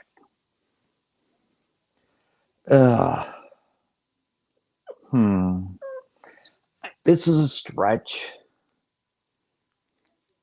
The lumberjack match. And this is a major, major stretch, Champ. Because I love lumberjacks. Oh, pause. But I can't wait for the rubber match. But I have an idea. They and the entire Kingston family from ringside. And if any of them show up, even in the barricaded area to jump in, then they're going to extend it further. But I think the rubber match is going to be a mano-a-mano deal. But it was still a good match, but of the 5 bits, it's what I enjoyed the least, although I enjoyed the entire show. Right. But okay, Kenta, my jaw was on the floor. Fair enough. Yeah, no, see, with Kenta, like, the fucked up part is, and this is the fucked up part, because that I don't watch AEW or NXT live on Wednesday nights. I usually tape it and watch it the next morning, right? Mm-hmm. So what fucked up is I was up really early on Thursday, and I got up, and the first thing I did was go on social media, which is a big fucking mistake when you recorded something with wrestling and you have people on your timeline that watch wrestling. So sure enough, the moment I got on there, one of the first things I fucking saw was that Kenta was there, and I was like, well, fuck. Well, there goes that surprise. So I wasn't as hyped about it when I saw it because I already knew it was fucking happening. Oh, man. Yeah, I got to stop doing that shit. Like, when I record something, not get up and go straight to social media. Cause I was doing that during the G1 because of New Japan and everything like that. I refused to go on social media and just went straight to watching it. So there you go. All right, Hector's got a few comments here. He says beach break equals bash at the beach or beach blast since WWE owns the WCW trademark. And I'll admit I was surprised James Mitchell was on Dynamite, but I wonder if he is an ordained minister. And Kenta arriving on AEW made me pop, but that purple hair on him was not the move. Right. And Forbidden Door has truly opened, and Sith, you can't forget AAA. That's right. They do have a working relationship with AAA because Kenny Omega is the AAA mega champion. Guevara turning face. It looks like it. It's possible. think he can do it. Do y'all think Santana Ortiz should leave the inner circle and join Eddie Kingston's family and make a version of LAX and AEW? You like that Yes. idea? You like that idea? Yes. Okay. I'm hip. I'm not against it. I'm not against it. I'm not against it at all. Yeah, I'm not against it. I'm not against it. All right, really quickly, let's move over to NXT before we go to the basement, and I gotta get this order in for some food before the free delivery goes away. Fucking hell. Anyway, all right, NXT. Your bits, please, sir. And I might ask you to repeat them because, like I said, I'm looking at this right quick. Cool. Team Ninja versus Dakota Kai, Raquel Gonzalez. Let's see here. Lucha House Party versus Legado del Fantasma. Finn Balor, Pete Dunne. The build to that, which had Edge, coming in. Undisputed Era versus Timothy Thatcher and Tommaso Ciampa.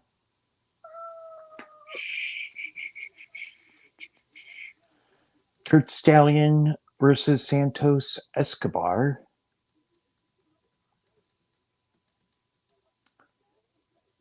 And Leon Ruff versus Austin Theory.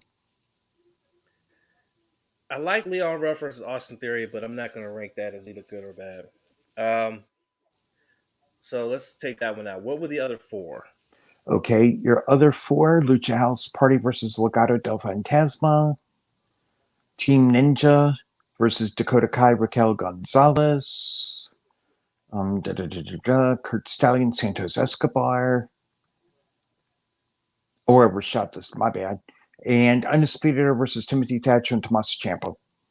Ciampa and Thatcher against Undisputed Era is number one for me, definitely. Awesome stuff, really. I really enjoyed it. I really enjoyed it just for what it was, just hard hitting action between all of those guys. And I really enjoyed it. I can't even lie to you. It was really, really awesome. My second good bit, I would have to say, was Stallion and Escobar. Stallion, I don't get a lot of him on 205 Live, but I just think that, again, they're just making Escobar look so strong. You got to think that there's going to be a match down the line between him and Devlin if and when Devlin can get back to the States, or if and when Escobar can make it to the UK, because right now it's not looking good. But you got to think there's a match down the line for those two to determine the undisputed cruiserweight champion in NXT. You got to think this. Yeah. My bad bit. My bad bit is Dakota Kai and Raquel Gonzalez, because I wanted Casey and Caden to win. I wanted them to have like that magical Cinderella run. I get it that what they got. I get it to go with Dakota Kai and Raquel Gonzalez, because Raquel should be looking strong after her performance in War Games. But I really wanted to see a Cinderella story here, and we're not going to get that, and I'm kind of sad about that.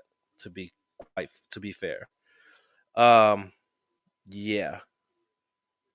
Okay, I still got some time. Sorry, like I said, I'm trying to order from Hungry. I'm so hungry right now. But yeah, those are my two good and my one bad. All right, here are your 5 bits really quickly. Here, Sith. First, Edge's first ever appearance in NXT, where he got in the middle of Pete Dunne and Finn Balor. All of the Dusty Cup Classic Tag Team matches, all the men's and the women's. Santos Escobar versus Kurt Stallion, Leon Ruff versus Austin Theory, and Jesse Kamea against Tony Thickums, Tony Storm. When you say Tony Thickums, I just want to act like, just like that. Anyway. Relax.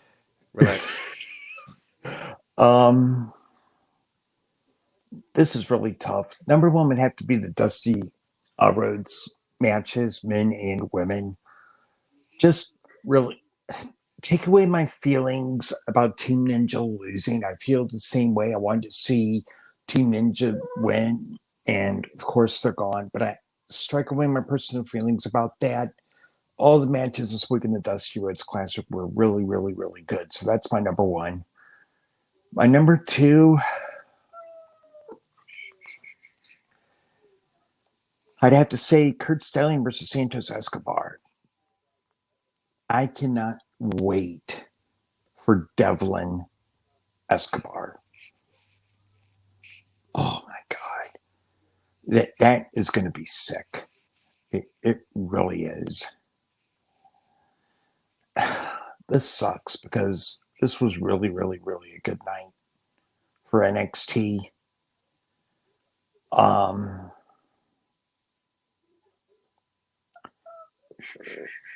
If I had to pick a bad thing, a bad segment, I would have to say Camilla Tony Storm, Jessica Camilla Tony Storm. And look, my takeaway why it's bad and it's a reach is that Jessica Camilla was going to take the L regardless because she's not a part of the build. Okay, the true targets for Mercedes Martinez and Tony Storm are Io Shirai and Shotzi Blackheart. Those are that's the true story here. Not Jesse Camilla, but I understand where they're going with this because it served a purpose. But it's a stretch. It really is because NXT was solid this week. Right. All right. Hector's asking, I wonder what NXT is going to do with the NHL coming to USA with NBC Sports Network ending. That is a good fucking question. We'll keep an eye on that to see what they're going to do, but that's going to be interesting to see what they do. They'll probably end up on, they got Peacock and everything like that, so we'll see what happens. Hector, you're hearing a dog because Sith has a dog. Yeah. That's just Sith has a dog. And that's why you're hearing there he is. Look there at she him. is. That's Ginger. Hi, Ginger. Yay. And Hector says, Cruiserweight unification match at Worlds Collide. Should NXT do it again? Again, Hector, it's just going to depend on what the world looks like when that comes around.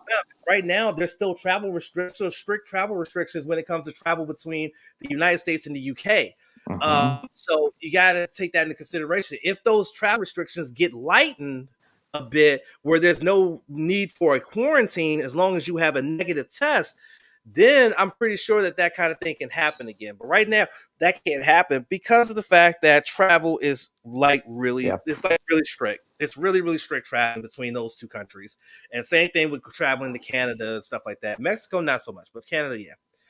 I mean, it took how long for Pac to come back to AEW? Yeah, same thing with Shauna, and Shauna was coming from France, and she had to go to a whole nother country to quarantine and then come here. So yeah, it's like I said, when travel restrictions start to get a little bit looser, not too loose, but loose enough, then we might start seeing some more things happening and some more dominoes falling. Yeah. All right. Speaking of the UK, it's time to go overseas to the UK and talk about the NXT UK report. Sith, what do we have on tap in the report this week? What is the latest with Zaya Brookside and Nina Samuels? Still their rivalry. You'll find out in a minute. Tyson T-Bone came back. And guess whose first challenger was? It was none other than the mad Russian Ilya Dragunov. You'll find out what happened there. And also, Jordan Devlin was in our main event. Who did he go up against? You'll find out on the NXT UK report right here, right now. Hey, what's up, everyone? Welcome to your NXT UK report for this week. Our opening match was Zaya Brookside versus Nina Samuels, where it started off with Nina Samuels taking more shots at Zaya's family. This match turned into a solid opening match. Nice little back and forth. Nina Samuels steals a win after using a purse and hitting Zaya in the jaw, laying her out cold. We had Josh Morrell taking on Joseph Connors, and Jenny is now in the corner of Joseph Connors, which makes things to potentially shake things up in both divisions right now, men's and women's division right now, because Connors has turned into a vicious cat in the ring, and he won with a straight jacket neck breaker. Sean Samuels gave us a promo and said that his journey in Quest starts now. And Tyson T-Bone versus Ilya Dragunov this week. Tyson T-Bone is back, ladies and gentlemen, and he looks great. Now, despite all the trash talk from Sam Gradwell outside the ring, these cats had an impressive match. But just like 2 weeks ago, Dragunov wins by referee stoppage when after a collision, Dragunov put in a clutch and knocked Tyson out with the elbows, but then he went and fought with Gradwell until it was broken up. Next week, we get the debut of Miko Satomura, and we also get South Wales Subculture versus The Hunt in a street fight. In what was a very quick affair, Joe Coffey dropped Danny Jones to the Glasgow send-off and the Best of the Bells. And better look out, folks, because Joe Coffey and Rampage Brown are headed for a collision course. In our main event, Jordan Devlin took on the Bomber Date Mastiff, which was an exciting match where you had two different divisions, the heavyweight and the cruiserweight division going at it. After an amazing back and forth, Devlin wins with his 450 splash. And that is your NXT UK report for this week. Stay tuned every week at this time for NXT UK reports from the basement. Okay, there you go. All right, that was NXT UK report from the basement for this week. I think we got to start straight away. I think I was mad confused when Devlin came out for his match and fucking Mastiff walked his big ass out there. I'm like, wait, time out, fam. Wait, he ain't nowhere near 205. His arm may be 205, but he ain't 205, god damn it. I was so confused, but he was like, hey, I don't want the title. I just want to fight. I was like, okay, I respect it. He just wants to fight. He can give fucking less about the damn title. He just wants to fight. And boy, did he give a fight to Devlin, though. But man, Devlin is just too good. That's why he's the Irish ace. You never bet against the ace. Never. This issue with Xia Brookside and Nina Samuels, it's not over. Not after that finish. This shit ain't over. And you know Xia already went to Sid Scala and was like, yo, this shit ain't over, fam. This ain't over.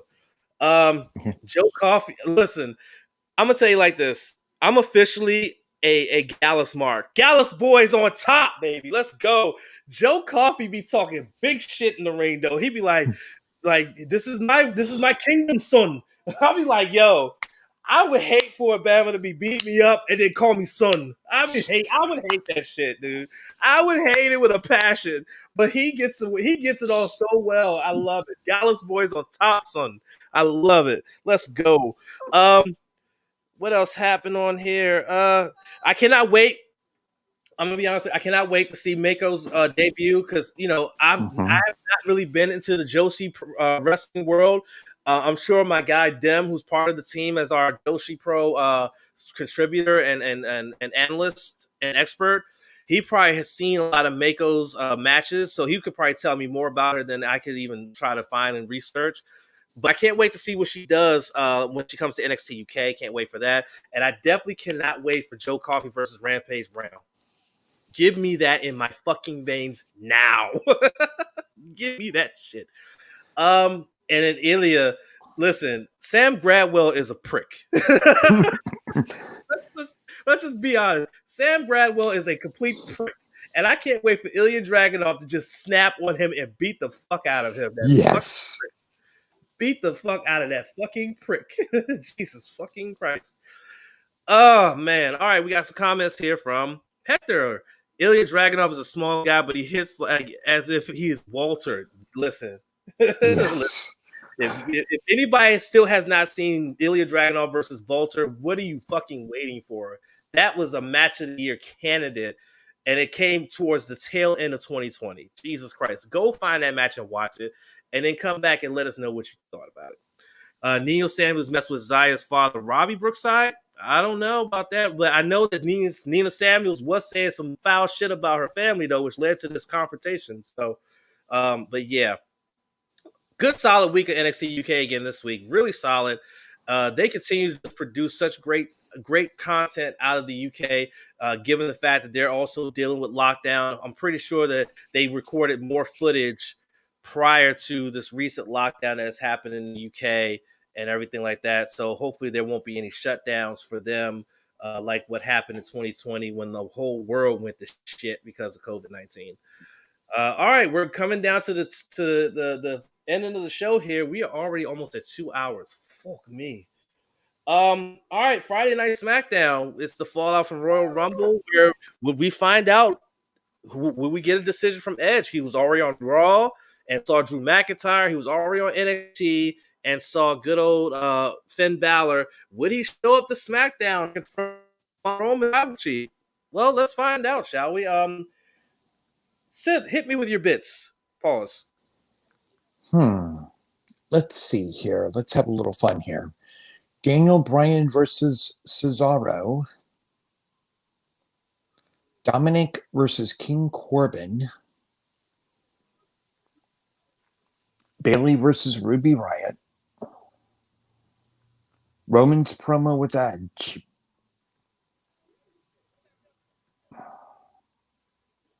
At both beginning and end.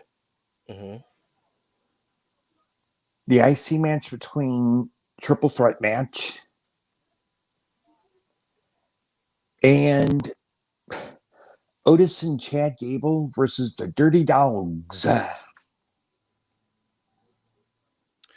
Okay, so my boss Roman and Edge, those promos are number one straight away. I mean, Roman's like, you ain't gonna disrespect me. This is my show. I'm the boss, and yeah, Edge ain't have none of that. Like, look, Chief, like I've been here, I've done this. Like, you can't intimidate, fam. So yeah, you got that going. What were the other four again? I keep getting fucking distracted. Like, I gotta stop. I gotta find out what's Daniel Bryan, Cesaro. Yeah, that's number two. Don't have to tell me the other ones. That's number two. And the fact that Cesaro actually won clean and tapped out Daniel Bryan really just said, and then the respect that they showed each other at the end. I mean, that was absolutely just a class wrestling match between those two. Class wrestling match. I loved every bit of it. Now you can tell me the other three now. Now that I got my two good ones out the way. What are the other three? The IC Triple Threat match. The Alpha Academy versus the Dirty Dogs. Okay. And Dominic versus King Corbin. I'm going to have to go with the tag match with the Dirty Dogs and the Gable Academy. That Alpha Academy. Which is a stretch because it was actually a fairly decent match. But, yeah, no. Like, when you look at the Triple Threat IC title match, which was absolutely a banger, and then you look at the other one, you look at Dominic and Corbin, which wasn't bad, and you got a funny result with Ray crawling under the ring, crawling under the other side, and getting Corbin caught up and doing a little sneaky style to get Dominic the win to even up that series. So you know they're going to go to a third match. Yeah, the Alpha Academy Dirty Dogs match was definitely the bad bit out of that. So yeah, that's what I'm going with. All right. Your bad bit, your 5 bits. Number one, Mob Boss Roman and Edge. Just simple right there. Cesaro versus Daniel Bryan. The Bianca Belair segment, which included the Somalia Reginald, Carmella, and Sasha Banks. Dominic versus Corbin. And the IC title triple threat match. Now, I'm going to tell y'all right now, Champ, Donnie, and I reside on the island of relevancy. Unlike some people, because if you didn't like Edge versus Roman, their beginning and ending, there's something wrong with you. Really wrong with you. And you do not belong on the island of relevancy with the three of us. But that was just lit. It really, really was. And Kevin Owens coming out at the end was just insane. It's stuff like that where I wish we had live audiences back, but I'm glad we don't. But the pop would have been off the chain. Okay. Number 2, I'd have to say Daniel Bryan Cesaro. Face turn for Cesaro. Return to the Cesaro section again when live crowds come back. Yes, please. The fist bump after the match, sign of respect. I'm down with that. Oh, this is painful. But I would have to say the worst, and this is a stretch, is the same as you. Alpha Academy is the IC match. Oh. And that's a stretch because I really enjoyed it. Big ups to Big E, though. He's taking on all contenders. He's putting people over and gets the work in.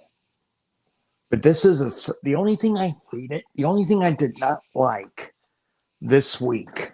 Well, there are only 2 things I didn't like this week. One was Bayley versus Ruby Riott and Hulk Hogan showing up. Fuck him. I mean, look, it happened 33 years ago. 33 years ago. I've moved past it. Why can't you, for the sake of everybody, get him off my fucking TV? Right. Well, okay. So this is my thing. I said I actually put that Bel Air segment in there because it was so just all over the place. I thought I wasn't a fan of it, but at the same time, with Sasha bringing it back in place, and then the Somalia getting whipped like a government mule with hair, I everything about it. It was just all over the place, right? So yeah, that's all right. Hector, what we got here from Hector here? He's got a bunch of comments, man. I love it. Let's see. Roman looked like he was about to pop a vein when he heard Edge wasn't in Tropicana Field yet, and Paul had to back off like and looked like he was saying, "I shouldn't have let Brock let Brock leave." Right. I agree. Cesaro versus Bryan was a masterclass in mat wrestling because that Cesaro swing to the sharpshooter was impressive. Dominic versus Corbin has to be the bottom of the barrel for me because of the finish. Like Ray had no business interfering in his son's match. I think Cesaro was paying his respects because they did work together in Ring of Honor, if memory serves me right. And that Hogan segment made no sense, honestly. I was confused as hell because Hogan was doing a promo against Andre the Giant. Right. And Andre ain't even here no more. Like, dude, why are you cutting a promo on a dead man, dude? Like, right. Okay. So we're finally to the end of the watch. Of course, means it's time for our final thoughts. And again, our final thoughts are usually either wrestling related or non-wrestling related. But we give final thoughts and we also plug what we have coming for you all outside of this podcast. So, of course, we're going to start with the Sith and his final thoughts. Sith, what is on your mind and what do you got coming up for? Oh, what's on my mind? Y'all ain't going to like this. But I did a segue. We're doing a segue here. I get that on SmackDown, you have to have match flow with progressive. This week in WWE history and whatnot. But really, did we really need to have Hulk Hogan on there burying the guy? Andre the Giant's been dead for years. One of the greatest big baby faces and monster heels of all time when it comes to Andre. And I get that people are still in their feelings 33 years later. Okay, over what happened that night. But hey, I've gotten over it. Why can't y'all? Okay, it's over with. Everyone's made peace with it.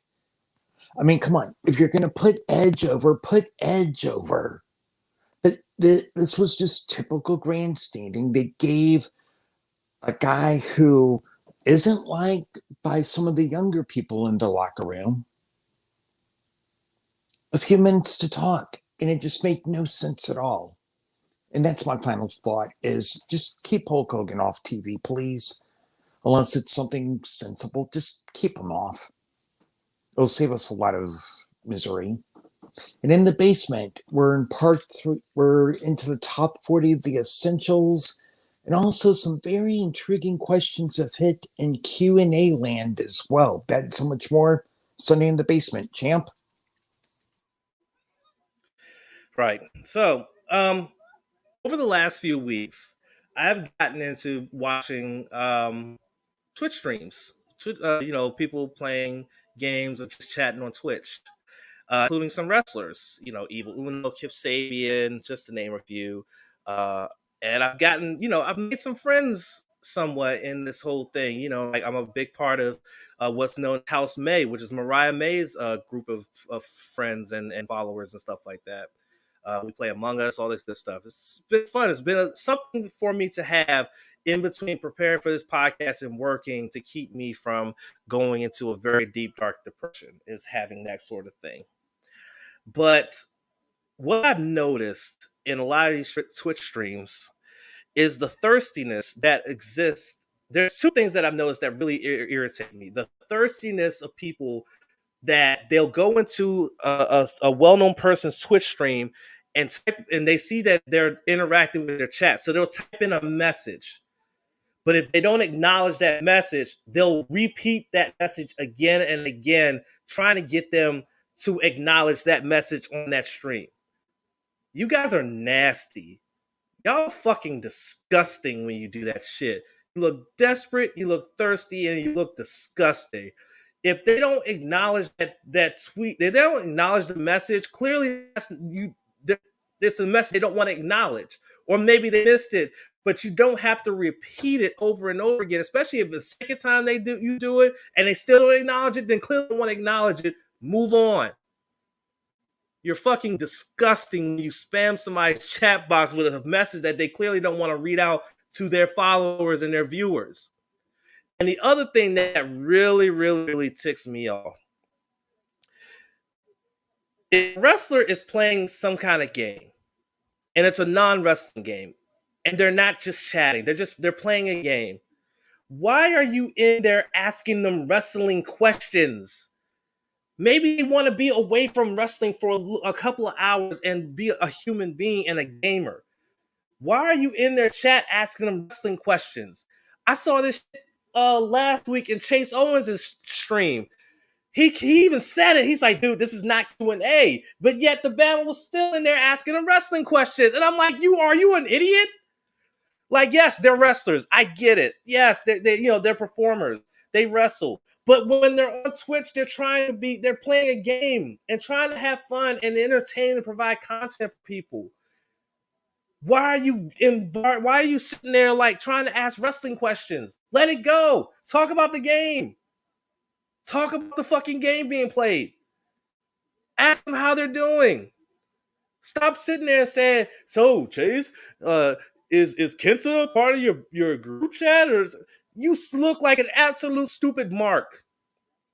You look like a mark and you look dumb. Like I said, those are some of the nasty behaviors I see on these Twitch streams, like on a regular basis. And it just irritates the fuck out of me, dude. And I'm glad that some of these guys don't have me as a mod, because I would be kicking these motherfuckers out in a heartbeat. In a heartbeat.